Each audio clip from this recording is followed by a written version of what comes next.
Los seres humanos sabemos que hay mucha vida después de tener hijos, pero para la selección natural en el resto de especies no está tan claro. ¿Qué sentido evolutivo tiene que la menstruación desaparezca con la edad? Soy Juan Luis Sánchez. Hoy en Un Tema al Día, menopausia. ¿Por qué hay vida más allá de la fertilidad? Una cosa antes de empezar. Un Tema al Día te regala 45 días gratis de Podimo. Descárgate la app y regístrate en podimo.es/aldía. Dicen que los seres vivos nacen, luego crecen, se reproducen y mueren. Pero entre la fase de la reproducción y la muerte, también hay vida. En los seres humanos, hasta un 30% más de vida después de que las mujeres dejen de ser fértiles con la menstruación. Pocas veces nos acercamos al mundo de la investigación científica en este podcast, eso tiene que cambiar, así que hoy nos fijamos en un descubrimiento publicado hace unas semanas. Es sorprendente que no se supiera hasta ahora, y también sorprendente porque tiene su trasfondo casi filosófico. Las chimpancés, las hembras de una especie concreta de chimpancés salvajes investigados en Uganda, también tienen la menopausia. No es nada muy llamativo si no sabes que en realidad la menopausia solo se da en seres humanos y en algunos cetáceos, como las orcas. Las hembras del resto de animales no tienen la menopausia. Son fértiles durante toda la vida. O otra manera de verlo, cuando dejan de ser fértiles, mueren. Este pequeño gran descubrimiento de las chimpancés de Uganda ha trastocado lo que la ciencia evolutiva creía sobre ese proceso fisiológico casi exclusivamente humano. Saludo a dos grandes periodistas científicos, Antonio Martínez Ron, compañero del diario.es. Hola, Antonio. Hola, ¿cómo estás? Y a Pampa García Molina, colaboradora también del diario.es y desde hace un tiempo lleva las riendas del Science Media Center. Hola, Pampa. Hola, Juanlu, ¿cómo estás? Antonio, empiezo contigo. Yo la verdad es que no me había planteado nunca esto, de si al margen de los humanos el resto de mamíferos tienen la menopausia o no la tienen. Resulta que no. Es un fenómeno raro e intrigante que a los biólogos les interesa desde hace mucho tiempo porque era única en nuestra especie cuando empezamos a estudiarla.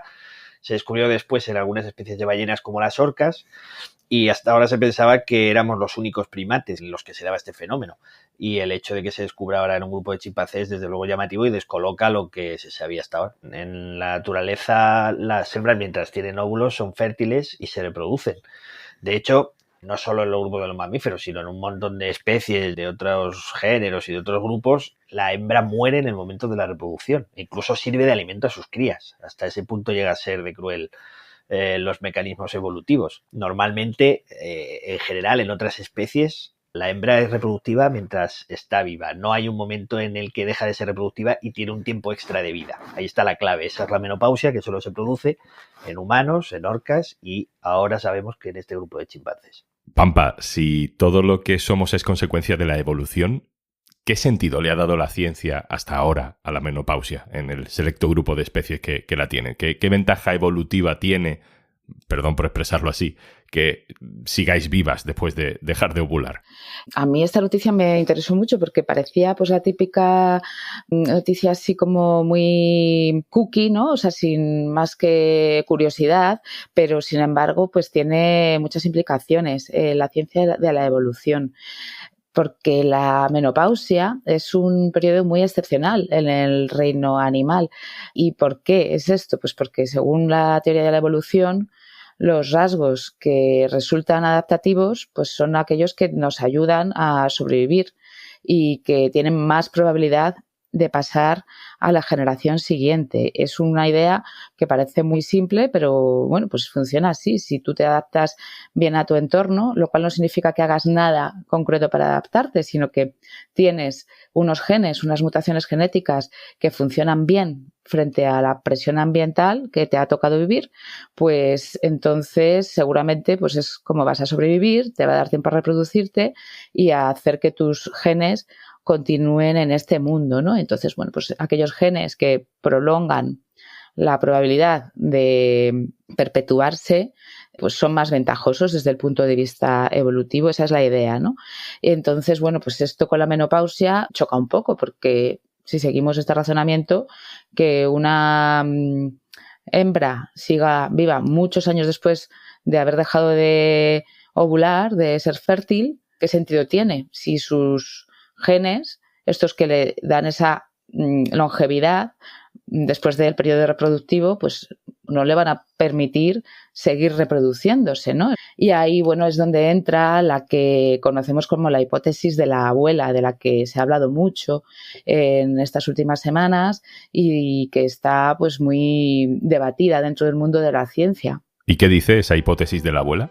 La hipótesis de la abuela lo que viene a decir es que, bueno, pues hay especies en las que las hembras siguen viviendo muchos más años después de su periodo reproductivo porque en lugar de seguir teniendo más crías, lo que hacen es adquirir un rol fundamental en su sociedad y se convierten en piezas muy importantes del grupo porque tienen sabiduría, tienen experiencia, enseñan a otros individuos de su grupo a buscar alimentos en época de hambruna, por ejemplo, y además ejercen de abuelas. Son muy activas en la crianza de la prole y entonces ayudan a mejorar la supervivencia de sus nietos y nietas, de forma que así aseguran la transmisión de sus genes, no reproduciéndose durante más tiempo, sino haciendo que los nietos, los hijos e hijas de sus propias hijas sobrevivan durante más tiempo. Y ese es su superpoder, ¿no? El superpoder de las abuelas, que son pues, la información, la sabiduría y la experiencia. Antonio, esto ya nos dice Pampa que es solo una hipótesis, pero nos deja una idea que no sé si está muy generalizada en la ciencia, ¿no? Que la evolución no es solo una carrera individual por la supervivencia, que hay un grupo que evoluciona junto, que hay una sociedad que genéticamente evoluciona junta.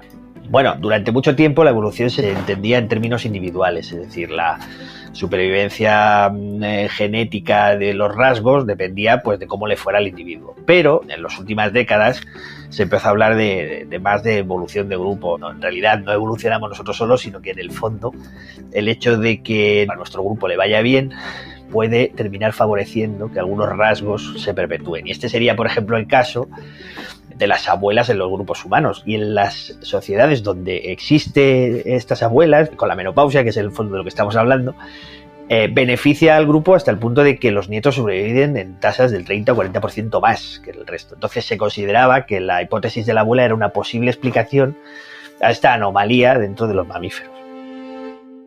¿Y esta hipótesis de la abuela queda reforzada o queda cuestionada por el hallazgo de la menopausia en las chimpancés de Uganda?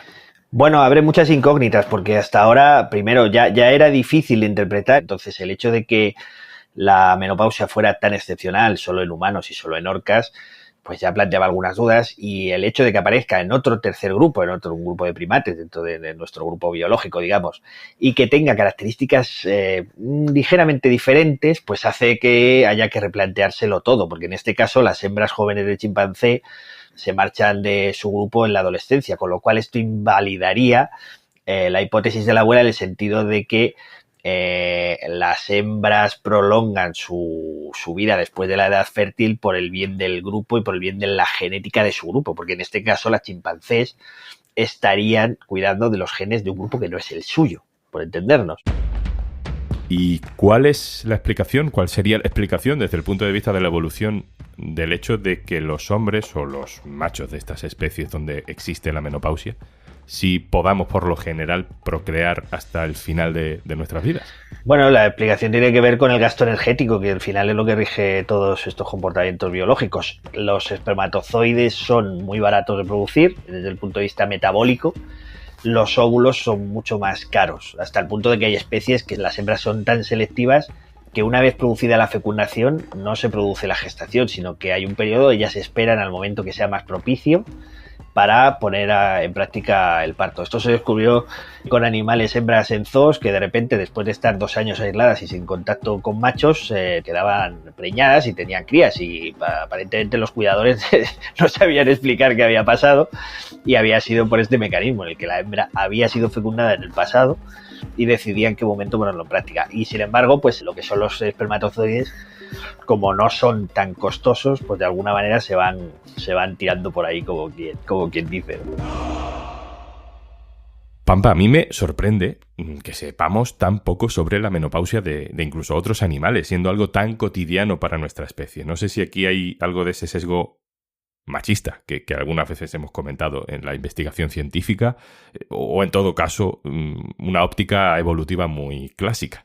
Pues lo que se ha entendido durante mucho tiempo y se ha entendido mal en la sociedad, que yo creo que es un error que también tiene que ver con la forma en la que lo hemos contado, es que la evolución consiste en la ley del más fuerte, y esa es una idea errónea. La evolución consiste en adaptarte bien a las condiciones que te han tocado vivir, a las presiones ambientales, a la presión selectiva. No tiene tanto que ver con la ley del más fuerte.